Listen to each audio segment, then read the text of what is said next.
Huwag niyo na po kaming hanapin sa mga presinto sapagkat ang inyong mga pulis ay nasa inyo ng mga telepono. Dial 911, darating ang inyong mga pulis sa loob ng 5 minuto.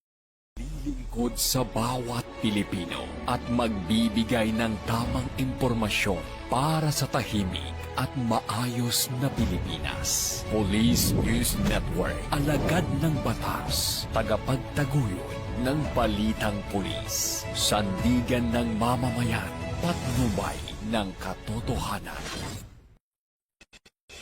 La Campo Crame, maghahatid ng pinakahuling kaganapan at nagbabagang balita. Ito ang PNN Police News Network. At ngayon, ang inyong mga tagapagbalita. Magandang araw, bagong Pilipinas. Ako ang inyong alagad ng batas, tagataguyod ng balitang pulis. Ako po si Patrolwoman Clarice Miraflor. Maghahatid sa inyo ng tamang balita, kwento ng pulis at serbisyo para sa mamamayan. At ito ang PNP News Online. Ang pangunahing balita ng Police News Network, alagad ng batas, tagataguyod ng balitang pulis.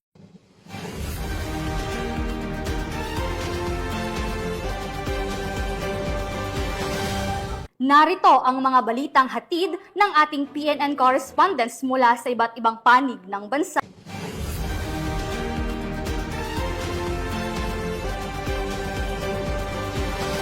Walang takas ang isang street-level individual matapos itong maaresto sa ikinasang buy-bust operation sa Davao Occidental. Nakatutok dyan si Patrolwoman Queenie Babe Arindain.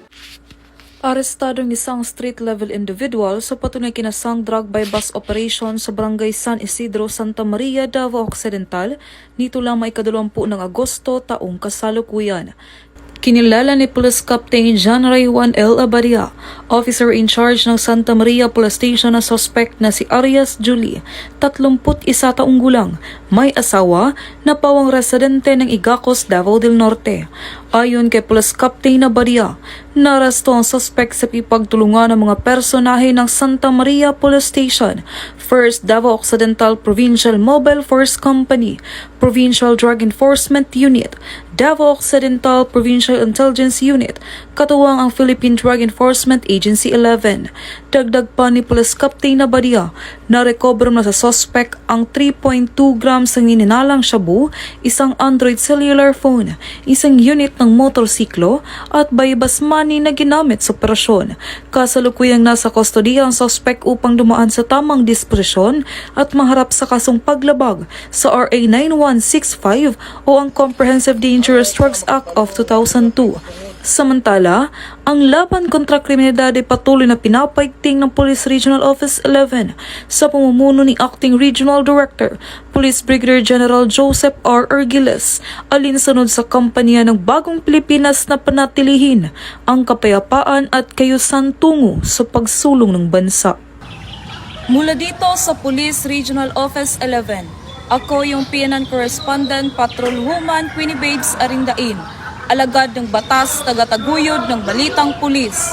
Kulungan ang kinahantungan ng isang mangingisda matapos maaresto ng mga otoridad sa Oslob, Cebu dahil sa kinaharap nitong 3 counts ng acts of lasciviousness. Magbabalita dyan, Patrolwoman Judith Nicanor. Naaresto ng kapulisan ng Oslob ang isang mangingisda na may kasong 3 counts ng acts of lasciviousness matapos itong maaresto sa Purok Nazareno, Barangay Daan, Lungsod, Oslob, Cebu nito lamang nakaraan. Kinilala ni Police Major Jude Librando Sebrero, Chief of Police ng Oslob Municipal Police Station, Cebu Police Provincial Office, ang suspect na si alias Loloy, 51 anyos na residente ng nabanggit na lugar. Bandang alas 12:30 ng tanghali nang maaresto ng kapulisan ng suspect sa bisa ng warrant of arrest para sa kasong acts of lasciviousness sa ilalim ng Article 366 na Revised Penal Code na kaugnay sa Section 5 ng Republic Act 7610 o Special Protection of Children Against Child Abuse, Exploitation, Discrimination Act na inisyo ni Honorable Christian Alexander A. Hubuco, presiding judge ng RTC Branch 62, Oslob, Cebu na may 180,000 na rekomendadong piyansa bawat kaso. Samantala, kasulukuyang nasa kustudiya ng Oslob MPS ang sospek para sa dokumentasyon at tamang disposisyon. We are reminding everyone, there is no excuse, no justification for violating the dignity of a child. The law is firm and clear. Those who commit acts of lasciviousness against minors will be held accountable to the fullest extent. But beyond legal punishment, we as a society must unite in creating safe spaces for our children in our homes, schools, and communities. Let us be vigilant. Let us protect the most vulnerable. And together, let us build a community where children grow free from fear, abuse, and exploitation. Ang kapulisan ng Oslob ay walang tigil sa pagsasagawa at pagpapaigting ng kampanya laban sa anumang uri ng kriminalidad upang masiguro ang kaayusan sa kanilang nasasakupan dahil sa bagong Pilipinas, ang gusto ng pulis, ligtas ka. Mula dito sa Central Visayas, ako yung Police News Network Correspondent, Patrolwoman Judith Nicanor, alagad ng batas, tagataguyod ng Balitang Pulis. Maraming salamat, Patrolwoman Nicanor. Naghandog ng 4-year honors ang Police Regional Office 6 para kay Police Brigadier General Marcelo Dayag, Director ng PNP Training Service, sa kanyang pagbisita sa Iloilo City. Yan ang balitang hatid ni Patrolwoman Justin May Haliores.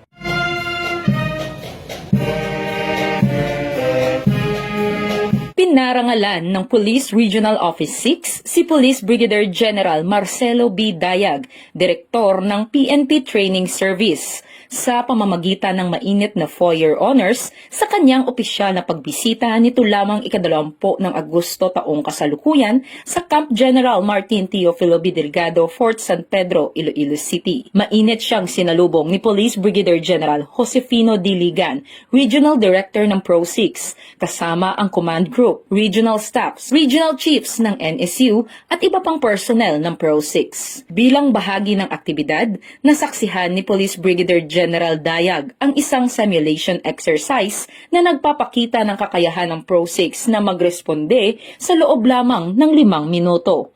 Binigyang diin naman ni Police Brigadier General Ligan ang kahalagahan ng Integrated Command and Control Center na nagsisilbing mahalagang pasilidad para sa real-time monitoring, situational awareness at operational coordination upang makamit ang layunin ng rehiyon na magkaroon ng 5-minute response time sa buong Western Visayas. Isa sa mga tampok ng pagbisita ay ang inspeksyon ni Police Brigadier General Dayag sa Firearm Simulator System na matatagpuan sa Pro 6 Multipurpose Building. Layunin nitong tiyaking na nanatiling maayos at maaasahan ang pasilidad upang higit pang mapaunlad ang kakayahan sa marksmanship, decision-making at operational readiness ng mga pulis sa rehiyon. Sa kanyang pagbisita, binigyang diin ni Police Brigadier General Dayag ang kahalagahan ng pagpapanatili ng makabagong pasilidad na gumagamit ng teknolohiya na nagsisilbing mahalagang bahagi sa pagpapalakas ng kakayahan at paghubog sa kasanayan ng kapulisan sa Western Visayas. Dahil sa bagong Pilipinas,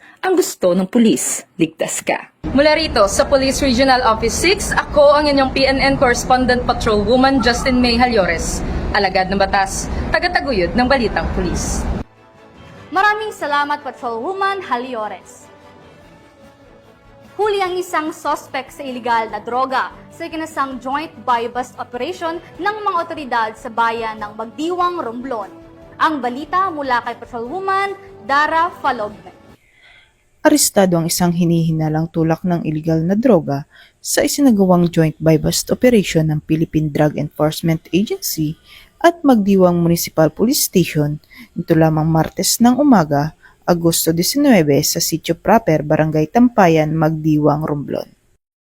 Kinilalang suspect na si alias Buboy, 58 anyos, walang asawa, walang trabaho at residente ng Barangay Poblasyon, Magdiwang. Nahuli siya matapos magbenta ng isang sachet na hinihinalang shabu sa isang operatibang nagpanggap na buyer. Na-recover mula sa suspect ang siyam na heat-sealed plastic sachet na naglalaman ng hinihinalang shabu.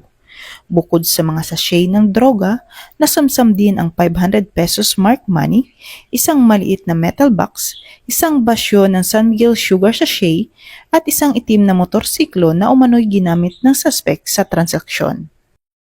Ayon sa Magdiwang Municipal Police Station, dati nang nakulong si alias Buboy dahil sa kasong may kaugnayan sa iligal na droga at muling bumalik sa naturang gawain matapos makalaya. Halos isang buwan umano nilang minamanmanan ang galaw ng suspect bago isinagawa ang operasyon. Kasalukuyang nasa kustudiya na ng Magdiwang Municipal Police Station ang suspect at naharap sa mga kasong paglabag sa Section 5 at 11 ng Republic Act 9165 o ang Comprehensive Dangerous Drugs Act of 2002. Mula dito sa Calapan City, Oriental, Mindoro, ako ang inyong PNN correspondent, Patrolwoman Dara Falogmi, alagad ng batas, tagataguyod ng balitang pulis. Nasa kote ang isang regional most wanted person sa isinagawang manhunt operation para sa kasong murder sa Valenzuela City. Ang ulat mula kay Patrolwoman Mark Lawrence Atencio. Arestado ang isang most wanted person ng regional level sa isinagawang manhunt operation ng Taytay Municipal Police Station, katuwang ang Provincial Intelligence Team Rizal sa Barangay Bignay, Valenzuela City. Kinilala ang naarestong akusado na si alias Cel at kasalukuyang naninirahan sa Barangay Bignay, Valenzuela City. Ang naturang operasyon ay isinagawa dahil sa bisa ng warrant of arrest na inilabas ng Regional Trial Court Branch 52, Talibon, Bohol para sa kasong murder kung saan walang inirekomendang piyansa. Dagdag pa dito, kasalukuyan nakapiit sa Taytay Custodial Facility para sa tamang dokumentasyon at disposisyon. Ang Rizal PNP ay patuloy sa paghahanap sa mga taong mayroong pagkakasala sa batas upang mapanatili ang ligtas at maayos na komunidad. Mula dito sa Calabarzon, ako ang inyong Police News Network correspondent, Patrolman Mark Lawrence Atencio. Alagad ng batas, tagataguyod ng balitang pulis. Maraming salamat, Patrolwoman Atencio.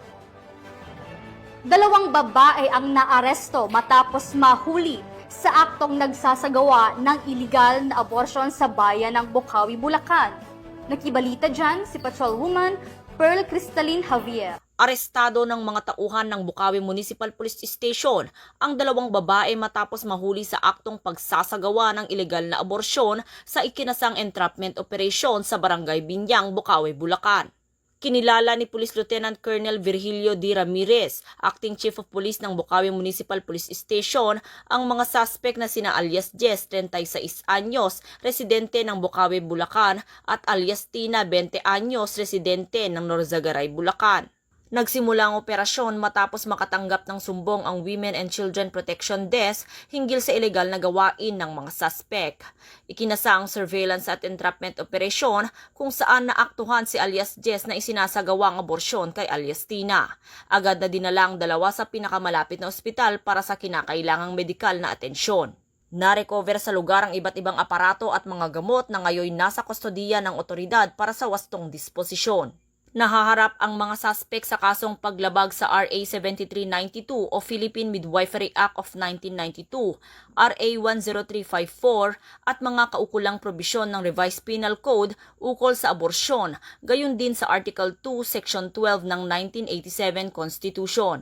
Tinitiyak ni Police Colonel Angel L. Garciliano, Provincial Director ng Bulacan Police Provincial Office, na patuloy na paiigtingin ng kapulisan ang kampanya laban sa lahat ng uri ng ilegal na aktibidad upang masiguro ang kapakanan, kaayusan at kaligtasan ng bawat mamamayan sa lalawigan.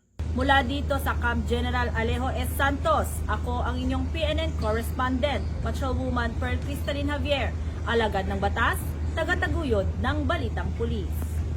Pinangunahan ni Police Brigadier General Jason D. Guzman, Regional Director ng Police Regional Office Bangsamoro Autonomous Region, ang groundbreaking ceremony para sa itinatayong bagong gusali ng Birara Municipal Police Station. Patrolwoman Judy Ann Alibo sa report.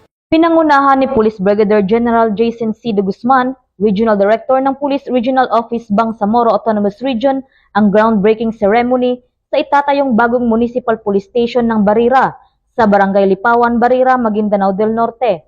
Nito lamang ika-19 ng Agosto taong kasalukuyan. Ang naturang seremonya ay dinalohan din ni Honorable Abdul Rauf D. Tumawis, Municipal Mayor ng Barira, Maguindanao del Norte, barangay officials, katuwang ang BFP at iba pang personahe ng Maguindanao del Norte PPO. Ang bagong istasyon ay magsisilbing sentro ng mga gawaing nakatuon sa pagpapanatili ng kapayapaan at kaayusan sa buong munisipalidad ng Barira. Aniya ni Police Brigadier General De Guzman ang kalagahan ng pagkakaroon ng isang modernong istasyon ng pulisya upang mas mapabuti ang serbisyo ng kapulisan sa komunidad. Ang istasyon na ito ay hindi lamang isang gusali, ito ay simbolo ng aming pangako sa pagpapanatili ng kaayusan at kapayapaan sa Barera. Layunin ng Philippine National Police sa pamamagitan ng inisyatibang ito na tiyakin ang maayos at dekalidad na pagbibigay ng serbisyong publiko, isulong ang epektibong pagpapatupad ng batas at mapalakas ang tiwala ng mga mamamayan ng Barera sa kanilang kapulisan. Mula rito sa riyon ng Bangsamoro, ako ang inyong PNN correspondent, Patrolwoman Judy Ann Alibo, alagad ng batas, tagataguyod ng Balitang Pulis. Hindi na nakapalagpa ang nakatalang top 6 provincial high-value target matapos itong madakip sa isinagawang search warrant operation sa Agoo, La Union. Narito ang report ni Police Corporal Joanna Marie de los Santos. Arestado ng mga operatiba ng pulisya at PDEA ang isang provincial high-value target sa illegal na droga matapos ang matagumpay na pagpapatupad ng search warrant nitong Miyerkules ng umaga, Agosto 20, 2025 sa Barangay San Vicente, Agoo, La Union. Kinilala ang suspect na si alias Tulang, 43 anyos, residente ng Barangay San Vicente Sur, Agoo, La Union. Siya ay kabilang sa listahan ng top 6 provincial priority target at matagal nang minamanmanan dahil sa umano'y pagkakasangkot sa bentahan ng iligal na droga. Sa bisa ng search warrant number 2025-17 na inilabas ng RTC Branch 32 sa Agoo, sinalakay ng pinagsanib na puwersa ng Regional Police Drug Enforcement Unit 1, PDEA La Union Provincial Office at iba pang unit ng Police Regional Office 1 ang tahanan ng suspect. Na-recover sa operasyon ang humigit kumulang 30 gramo ng hinihinalang shabu na nagkakahalaga ng tinatayang 150,000 piso, isang caliber 38 revolver na may mga bala, iba't ibang drug paraphernalia at mga gamit sa pagtitimbang ng droga. Ang pisikal na inventaryo at pagmamarka ng mga ebidensya ay isinagawa sa mismong lugar ng operasyon sa harap ng mga kinatawan ng media, National Prosecution Service at lokal na opisyal ng barangay. Matapos ang operasyon, dinala ang suspect sa La Union Medical Center para sa medico-legal na eksaminasyon at kalaunan ay sa Agoo Municipal Police Station para sa pansamantalang pagkakakulong. Kasong paglabag sa RA 9165 o Comprehensive Dangerous Drugs Act of 2002 at RA 10591 o Comprehensive Firearms and Ammunition Regulation Act ang kakaharapin ng suspect. Pinapayuhan naman ang publiko na manatiling mapagmatsyag at agad ipagbigay alam sa mga otoridad ang anumang kahina-hinalang gawain sa kanilang komunidad upang patuloy na maisulong ang isang ligtas, maayos at malayang pamayanan na walang banta ng iligal na droga. Mula dito sa Ilocos Region, ako ang inyong PNN correspondent, Police Corporal Joanna Marie N. de los Santos, alagad ng batas, tagataguyod ng Balitang Pulis. Isang malaking karangalan ang naiuwi ng Cagayan Police Provincial Office matapos itong kilalanin bilang Best Police Provincial Office sa pagdiriwang ng ika-124th Police Service Anniversary ng Philippine National Police. Ang ulat mula kay Patrolwoman Richelle Ledesma. Muling nasungkit ng Cagayan Police Provincial Office ang Best Police Provincial Office sa kamakailang ipinagdiwang ang Police Service Anniversary. Personal na tinanggap ni Police Colonel Mardito Gianguluan, Provincial Director, ang plaque na iniabot ni Pangulong Ferdinand Bongbong Marcos. Nasungkit ng Cagayan Police Provincial Office ang plaque dahil sa kanilang husay sa operational administrative accomplishment. Dagdag niya na ang karangalan ay hindi para sa kanya, kundi para sa taong bayan. Labis din ang pasasalamat ni Police Colonel Anguluan sa bawat miyembro ng Cagayan Cops dahil buong puso nilang ginampanan ang kanilang tungkulin bilang alagad ng batas ay magserbisyo sa publiko alinsunod sa mga lituntunin ng organisasyon at ng saligang batas. Ang bawat karangalan ay refleksyon ng pagkakaisa ng miyembro ng kapulisan at bukal sa loob ng pagseserbisyo sa pamayanan upang mapanatili ang ligtas at payapang bagong Pilipinas. Mula dito sa Lambak ng Cagayan, ako ang inyong PNN correspondent, Patrolwoman Ledesma, alagad ng batas, tagataguyod ng Balitang Pulis. At iyan ang mga balitang nakalap ng ating PNN correspondents mula Luzon, Visayas at Mindanao. Sa ngalan ng pamunuan ng Philippine National Police, sa pangunguna ni PNP Chief Police General Nicolas Torre III at sa pamumuno ni President Ferdinand Bongbong Marcos Jr., kami ay maglilingkod sa bawat Pilipino at magbibigay ng tama at balanseng balita. At sa mga mahal naming kababayan, huwag na kayong maghanap ng pulis sa presinto sapagkat kami po ay nasa inyo ng mga telepono. Tumawag sa 911, darating kami sa loob ng 5 minuto. Mula rito sa tanggapan ng tagapag-ugnay ng pambansang pulisya, ako ang inyong alagad ng batas, tagataguyod ng Balitang Pulis. Ako po si Patrolwoman Clarice Miraflor. Maghahatid ng tamang balita, kwento ng pulis at serbisyo para sa mamamayan at ito ang PNP News Online, ang pangunahing balita ng Police News Network.